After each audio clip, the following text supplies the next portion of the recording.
नमस्कार दोस्तों, स्वागत है आपका फिर से जेडएक्स न्यूज में। दोस्तों, भारत में लगातार मामलों की संख्या बढ़ती जा रही है, जिसके बाद भारत ने क्या क्या गलतियां अब भारत कर रहा है उसके बारे में आज की इस वीडियो में हमने जाना है और इसी के साथ दुनिया की खबरें भी हम इस वीडियो में जानने वाले हैं। तो दोस्तों शुरू करते हैं सबसे पहले भारत की खबरों से। उससे पहले चैनल पर नए हैं तो चैनल को सब्सक्राइब जरूर करें और वीडियो को लाइक और चैनल के वीडियो के कमेंट के सेक्शन में जाकर कमेंट जरूर करें हर न्यूज के बारे में। तो शुरू करते हैं आज की सबसे बड़ी खबर के साथ। जी हां दोस्तों, भारत में अब कोरोना का कहर बढ़ रहा है। महाराष्ट्र में 18,000 केस हो चुके हैं तो गुजरात में 7,000 केस सामने आ चुके हैं।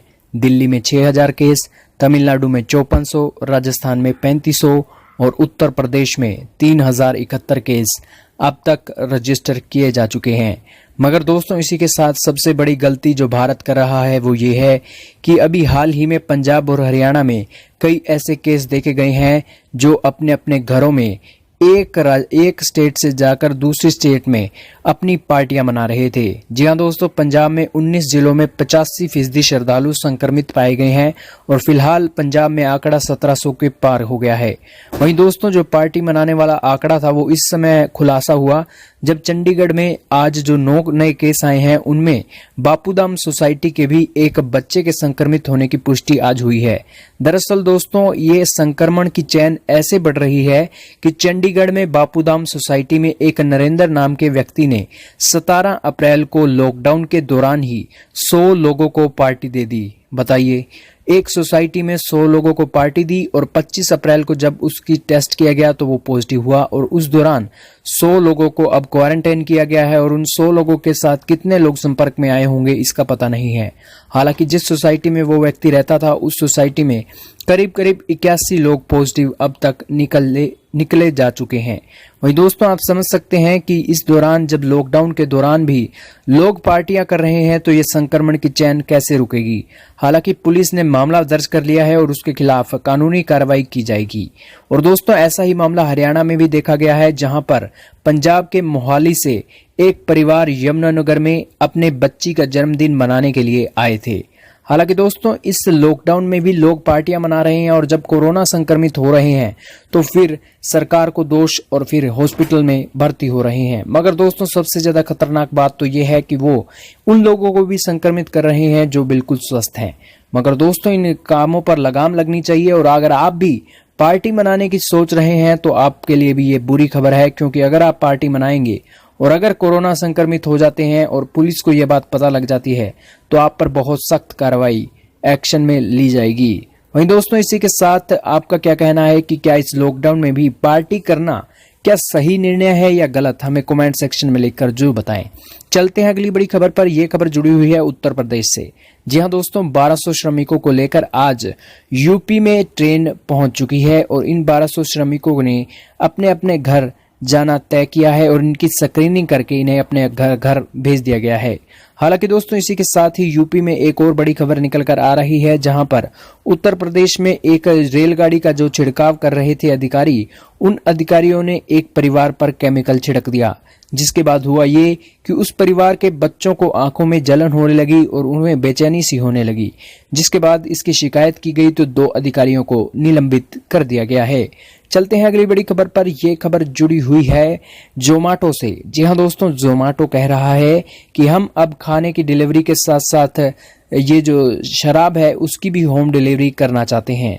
जोमाटो का कहना है कि इससे संक्रमण का खतरा कम होगा, क्योंकि एक डिलीवरी बॉय सभी लोगों के घर पर जाकर शराब दे आएगा और जो लाइनें लगती हैं रोड पर वो लाइनें भी कम होंगी।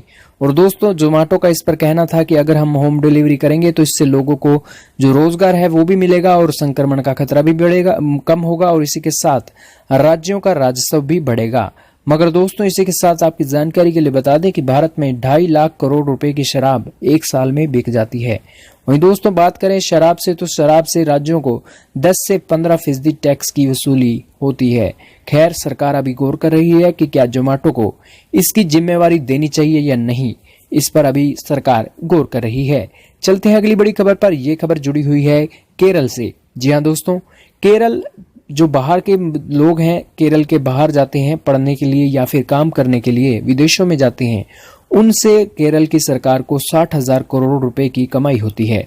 मगर दोस्तों अब उन्हीं बाहर के लोगों से अब केरल के लिए बुरी खबर है, क्योंकि 2 लाख से ज्यादा केरल के लोगों ने वापसी आने का उनको एक एप्लीकेशन दी है, क्योंकि वहां पर 60,000 से ज्यादा लोगों की नौकरियां केरल के लोगों की चली गई हैं, जिस कारण से यूएई से केरल में आज 359 लोग वापस आए हैं। वहीं इसी के साथ आज बांग्लादेश से श्रीनगर 187 लोग आने वाले हैं। वहीं दोस्तों वंदे भारत मिशन के तहत भारत में 13 मई तक तो 14,500 लोग भारत में वापस लाए जाएंगे। वहीं दोस्तों केरल की सरकार ये अब गौर कर रही है कि जो बाहर के लोग आ रहे हैं उनसे तो संक्रमण का खतरा नहीं बढ़ेगा। इसके लिए 14 दिनों का क्वारंटाइन पूरे भारत सहित केरल में भी किया गया है। चलते हैं अगली बड़ी खबर पर। यह खबर जुड़ी हुई है जानवरों से। जी हां दोस्तों, जानवरों से ही कोरोना वायरस आया है और चमगादड़ से ही कोरोना वायरस आया है, और इसी को लेकर जानवरों की ही एंटीबॉडी मनुष्यों में दी जाएगी, इसके ऊपर रिसर्च हो रही है। जी हां दोस्तों, जानवरों के एंटीबॉडी से मनुष्यों में कोरोना के कहर को खत्म किया जाएगा। दरअसल नीदरलैंड की एक और स्टडी टीम ने आज कहा है कि हमने कोरोना वायरस को खत्म करने के लिए एंटीबॉडीज पर रिसर्च कर दिया है। दोस्तों इजराइल के बाद लगातार इटली और अब नीदरलैंड ने यह दावा किया है कि हमने अलग अलग एंटीबॉडी खोज ली हैं जो इस वायरस को खत्म कर देती हैं। हालांकि नीदरलैंड का कहना है कि हमने ये एंटीबॉडी चूहे से खोज कर निकाली है और चूहे के 51 एंटीबॉडीज को अलग करके उस पर रिसर्चेस की, जिसमें पाया गया कि 47D11 नाम की एंटीबॉडी कोरोना के स्पाइक प्रोटीन को मनुष्य के शरीर के अंदर जकड़कर उसे ब्लॉक कर देती है। हालांकि दोस्तों ये तीनों ही बड़े देश बहुत बड़े बड़े दावे कर रहे हैं, मगर दोस्तों अभी आने वाले अगले महीने में ही आपको खबरें साफ हो जाएंगी कि ये एंटीबॉडी कितनी कामयाब है और इसका कितना बड़ा स्तर पर क्लिनिकल ट्रायल चल रहा है। मगर दोस्तों इसी को लेकर एक ये 2020 के अंत तक ही इसकी कोई पक्की और एक अचूक दवा मिलने की उम्मीद है, क्योंकि अभी क्लिनिकल ट्रायल से बहुत लंबा समय लग जाता है, जिस कारण से अभी कुछ भी कहा नहीं जा सकता इन वैक्सीन और इन एंटीबॉडी को लेकर। वहीं दोस्तों चलते हैं अगली बड़ी खबर पर। यह खबर जुड़ी हुई है सऊदी अरब से। जी हां दोस्तों, सऊदी अरब में 31,938 पॉजिटिव केस हो चुके हैं, मगर दोस्तों खुशी की बात यह है कि सऊदी अरब में सिर्फ 209 लोग ही इस आपदा के शिकार हुए हैं। और इसका कारण क्या है कि यहाँ सऊदी अरब में कम लोग प्रभावित हुए हैं और इसी के साथ ही जो मौतों का संख्या है वो भी बहुत कम है। दरअसल इसके पीछे का कारण ये है कि यहाँ पर 27% लोग ही सऊदी अरब के प्रभावित हुए हैं। हालांकि 31,938 लोगों में 27% लोग सऊदी अरब के हैं और इनमें 73% लोग प्रवासी हैं या फिर मजदूर हैं या फिर बाहर से आने वाले देशों के हैं। 73% लोग बाहर से आने वाले लोग हैं जिनको कोरोना हुआ है। हालांकि खुशी की बात यह है कि सऊदी अरब में 6,783 लोग ठीक हो चुके हैं, मगर दोस्तों इसी के साथ ही 1,312 लोग आज सऊदी अरब में ठीक हुए हैं। और दोस्तों इन सभी 31,938 लोगों में 91% लोग जवान हैं, जिस कारण से सऊदी अरब में रिकवरी रेट बहुत तेजी से होने वाली है। वहीं दोस्तों आपकी जानकारी के लिए बता दें कि सऊदी के सख्त और रूल और रेगुलेशन के कारण ही सऊदी अरब में ये जो संक्रमण का मामले सामने आ रहे हैं उनमें कमी आई है, क्योंकि सऊदी अरब का कहना है कि अगर लॉकडाउन का उल्लंघन करेंगे और अपनी मनमर्जी करेंगे तो $250 से लेकर $5,000 का फाइन तो होगा ही, इसी के साथ 1 से 5 साल की जेल भी आपको हो सकती है।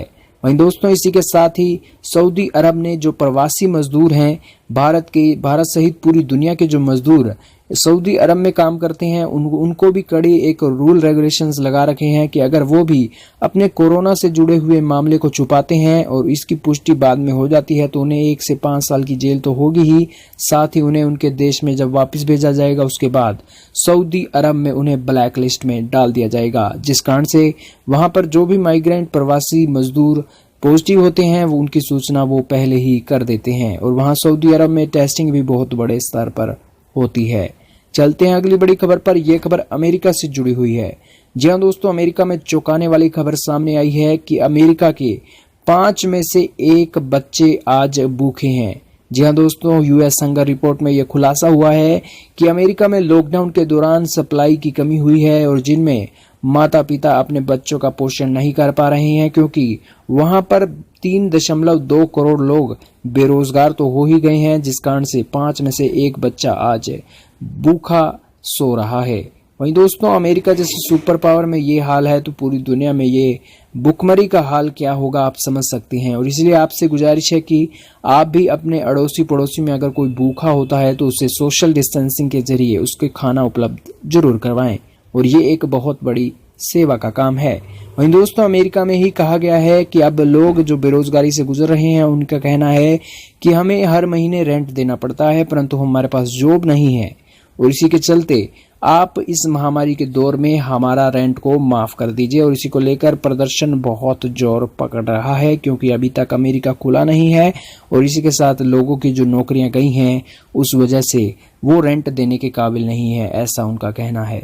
वहीं दोस्तों एक और बड़ी खबर अमेरिका से ही निकल कर आ रही है, जहां पर डोनाल्ड ट्रंप के सहयोगी को कोरोना हो चुका है और इसकी पुष्टि हो चुकी है। और इसकी रिपोर्ट भी आने के बाद हड़कंप मच गया, क्योंकि डोनाल्ड ट्रंप और अपने वाइस प्रेसिडेंट माइक पेंस, ये दोनों ही बड़े व्यक्ति ना तो कहीं बाहर जाते हैं तो कोई मास्क पहनते हैं और ना ही ये सोशल डिस्टेंसिंग का पालन करते हैं। हालांकि व्हाइट हाउस में जो भी व्यक्ति एंटर करता है उसकी हर समय वो टेस्टिंग तो होती ही है, और रैपिड टेस्टिंग किट से उसका कोरोना टेस्ट मौके पर ही होता है। मगर दोस्तों ये एक अचंभे की बात है कि उनके सहयोगी को कोरोना हो चुका है, जिसके बाद डोनाल्ड ट्रंप और उनके उपराष्ट्रपति माइक पेंस की डेली बेसिस पर अब कोरोना टेस्टिंग की जाएगी। दोस्तों यहाँ पर संक्रमण का केस बढ़ रहे हैं, उस हिसाब से अमेरिका के राष्ट्रपति भी सुरक्षित नहीं है। मगर अभी फिलहाल अमेरिका के व्हाइट हाउस ने अभी ये कड़े नियम लिए हैं, जिसमें वो रोजाना एक टेस्टिंग करके ही हर व्यक्ति को व्हाइट हाउस के अंदर जाने की अनुमति देते हैं। चलते हैं अगली बड़ी खबर पर। यह खबर जापान से जुड़ी हुई है। जी हां दोस्तों, अमेरिका के बाद अब जापान ने भी रेमडेसिविर नाम की दवा को हरी झंडी दे दी है। दोस्तों ये रेमडेसिविर नाम की दवा है, ये इबोला वायरस में काम आती है, और ये इबोला वायरस की दवा इस कोरोना महामारी में बहुत अच्छे रिजल्ट दे रही है, जिसके बाद अमेरिका के बाद अब जापान में भी ये लागू होने जा रहा है। वहीं दोस्तों इस रिपोर्ट में सिर्फ इतना ही था। हमारा उद्देश्य आज आपको भारत सहित दुनिया की खबरों के बारे में सूचित करने का था, और इस कोरोना महामारी के बीच जो आपने एक अच्छे काम करने हैं वो सोशल डिस्टेंसिंग के साथ करने हैं, और जो काम नहीं करने हैं, पार्टियां नहीं करनी है, उसके ऊपर गौर रखने हैं। और जो लोग पार्टियां करते हैं उनकी सूचना भी आप पुलिस को दे सकते हैं, क्योंकि इससे आप तो सुरक्षित होंगे ही, और जो लोग पार्टियां कर रहे हैं वो भी सुरक्षित होंगे, क्योंकि अगर पुलिस बीच में आती है तो जाहिर सी बात है कि उनमें डर का माहौल बनेगा, और इससे कोरोना के संक्रमण की चेन को रोकने में मदद मिलेगी, क्योंकि देरी से तो एक जागरूकता ही अच्छी होती है। वहीं दोस्तों इस रिपोर्ट में सिर्फ इतना ही। वीडियो आपको कैसी लगी कमेंट और लाइक करके तो बता ही देंगे। वीडियो को आपने यहाँ तक देखा उसके लिए आपका बहुत बहुत धन्यवाद।